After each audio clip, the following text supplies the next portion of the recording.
Alberta, the beating heart of Canada's energy exports, has long relied on the United States as its most important customer. But while oil and gas dominate the headlines, another sector has quietly become just as vulnerable: beef and dairy.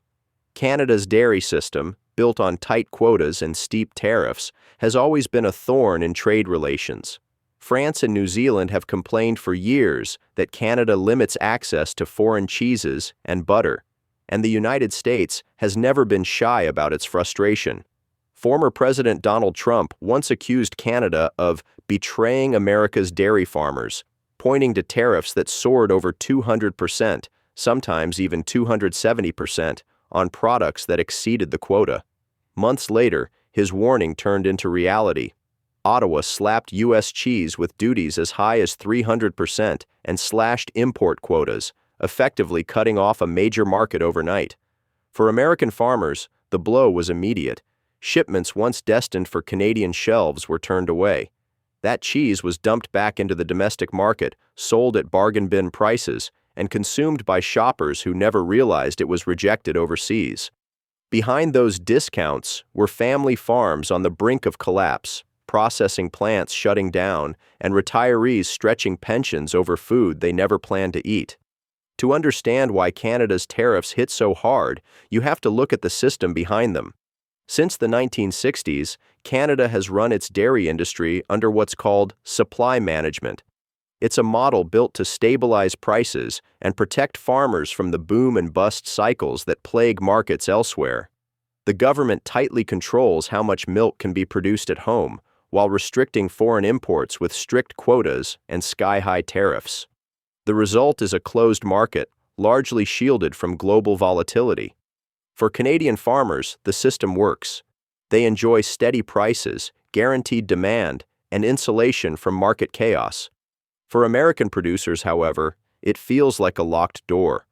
Under the USMCA trade agreement, the United States can only sell dairy products equal to about 3.6% of the Canadian market, barely a sliver. Anything beyond that quota faces duties so steep, sometimes 200%, 250%, even 300%, that American cheese becomes far more expensive than its Canadian counterpart. Even within that tiny quota, U.S. exporters struggle. Canada's allocation process often favors domestic firms, leaving little space for outsiders. For years, Washington has argued that this system unfairly shuts out American goods. For Ottawa, it's simply about protecting its farmers first. The turning point came quietly, not with headlines, but with trucks. Semi-trailers loaded with butter, milk, and cheese rolled up to Canadian border crossings, expecting routine clearance. Instead, drivers were stopped and told the quota was already filled. The shipments were denied entry. No appeal, no second chance. Those trucks turned around, carrying thousands of pounds of dairy back into a market that no longer wanted it. Containers were stacked in warehouses with no buyers. Milk spoiled before it could even leave the farm. In states like Wisconsin and Idaho, some producers had no choice but to dump perfectly good milk down the drain. Thousands of gallons wasted in silence. Back home, shoppers stumbled across unusual bargains: cheese at half price, butter with deep discounts. Few realized these were rejected exports, frozen for months, now approaching expiration. Labels didn't tell the story, and regulations didn't require it.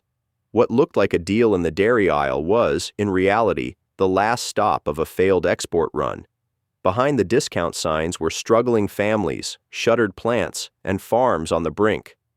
What began as a border policy decision was quickly unraveling into a nationwide crisis. On one side of the border, chaos. In America, dairy farmers were bleeding cash. Prices slipped as rejected shipments flooded the domestic market. Small farms, already stretched thin, were the first to collapse. Milk production doesn't pause, and with nowhere to sell, thousands of gallons were dumped. Families who had worked the land for generations watched their livelihood vanish overnight. On the other side, in Canada, stability. The same crisis that devastated U.S. farmers barely touched Canadian producers. Their supply management system shielded them, regulating production and protecting prices. Canadian consumers paid more for milk and cheese, but they knew where it came from, and their farmers remained secure. The contrast was stark. American families bought discounted cheese without knowing it was surplus no one else wanted. Canadian families bought products backed by strict standards, free of certain hormones and antibiotics still used south of the border. For U.S. farmers, the system felt like betrayal, punished not for poor quality, but for playing in a rigged game. For Canadians, it was proof their model worked. Farmers protected, shelves stocked, confidence intact. It was a tale of two nations, divided not by distance, but by design. What began as a dispute with Canada soon spread across oceans. By mid-2025, the European Union quietly added American dairy to its list of potential retaliatory tariffs. Cheese topped the list. If negotiations with Washington failed, more than $70 billion worth of U.S. agricultural goods could face new barriers. Japan and Australia, longtime trade partners, also began re-evaluating their standards. Officials reviewed everything from antibiotics in milk to processing practices, drawing closer to Canada's stricter model. Shipments that once sailed smoothly into foreign ports now faced extra inspections, longer delays, and in some cases, outright rejection. For American farmers, the global market they relied on was shrinking. Export contracts that once offset thin margins at home were disappearing. Containers stacked up in warehouses. Bargain cheese found its way into U.S. grocery aisles, not because of changing tastes, but because no one abroad would buy it. Meanwhile, Canada, Europe, and Japan presented themselves as champions of quality and protection. Their systems prioritized farmers and food security, winning public trust. The irony was painful. While American leaders preached self-reliance, it was other nations quietly practicing it and reaping the rewards. By the summer of 2025, the numbers told a grim story. More than $7 billion in losses had piled up across the U.S. dairy sector. What began as a border dispute had rippled through every layer of the supply chain. Processing plants closed their doors. Cold storage facilities overflowed with unsold cheese. Refrigerated trucks ran endless, costly loops with no destination. Even packaging companies and distributors felt the shock. Small farms bore the worst of it. Milk doesn't wait, it spoils. With buyers vanishing, thousands of gallons were dumped, unpaid, and unseen. Some families lost farms that had survived for generations. Rural economies, already fragile, began to unravel. Consumers thought they were winning. Cheese at half price, butter on sale. But the truth was darker. Those discounts came from surplus nobody else wanted, products stored for months, edging closer to expiration. No labels explained it. No warnings were given. Shoppers filled their carts, unaware they were absorbing the fallout of an international standoff. The crisis reached beyond economics. It touched trust in farmers, in the food system, and in the promise that American products were valued worldwide. That trust, once broken, is far harder to restore than any lost shipment. The question now is no longer about tariffs. It is about survival. With exports shrinking and global trust eroding, America's dairy industry stands at a crossroads.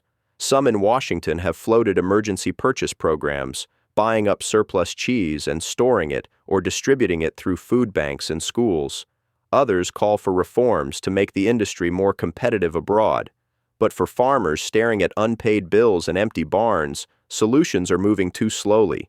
Canada's model shows what protection can look like: stable prices, strong quality standards, and consumers who trust what's on their shelves. Europe, Japan, and Australia are drifting in the same direction: tighter rules, stronger protections, and more control over food supply. The United States, by contrast, has allowed farmers to carry the weight of market failures, leaving consumers to unknowingly absorb the leftovers. The danger is not just losing markets, it's losing identity. Dairy has long been a cornerstone of rural America, tied to families, communities, and culture. If collapse continues, the discount aisle may be the only place American dairy survives. And once trust and markets are gone, the recovery may not come at all. The story of this dairy crisis is bigger than milk or cheese. It is about the fragile chain that stretches from farm to family table and how easily it can be broken by politics, policy, or neglect. Canada chose to defend its farmers. Europe, Japan, and Australia are following that path. The United States chose to let the market decide, and now its farmers and consumers are paying the price. In border towns, on rural backroads, and in supermarket aisles, the consequences are already visible.